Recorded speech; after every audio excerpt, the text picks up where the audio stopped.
अभी ताजा तरीन एक मुद्दा जो पूरे हरियाणा प्रदेश के राजनीतिक गलियारों में गूंज रहा है, और वो मुद्दा है रोहतक में नगर निगम मेयर चुनाव को लेकर के।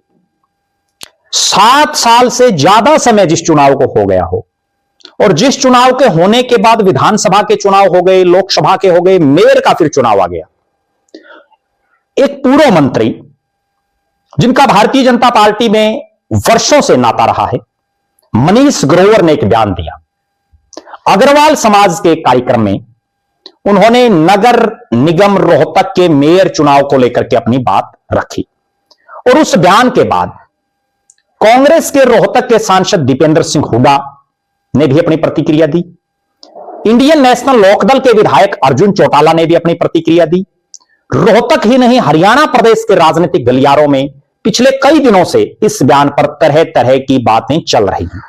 लेकिन चूंकि मैं इस चुनाव में खुद इस रोहतक नगर निगम के इलेक्शन में वार्ड वार्ड, मोहल्लों, गांव गांव में घूम करके मैंने देखा, वो वास्तविकता मैं आज आपको बताने जा रहा हूं कि क्या भारतीय जनता पार्टी के प्रत्याशी को जिताने के लिए इंडियन नेशनल लोकदल ने अपना प्रत्याशी खड़ा किया था। सच्चाई क्या है उससे आपको रूबरू करवाऊंगा, और वो भी इस इलाके के पिछले कई चुनाव का विश्लेषण आपके बीच में रखूंगा।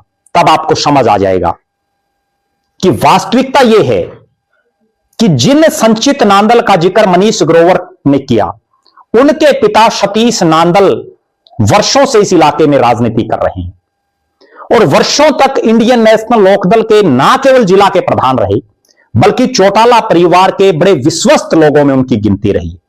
और मैंने उनका एक नहीं कई चुनाव देखे हैं। वो पूरा दम खम लगा करके चुनाव लड़ते हैं।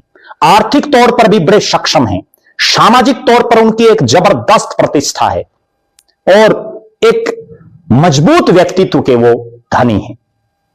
उनकी 36 बिरादरी के लोगों में पैठ है।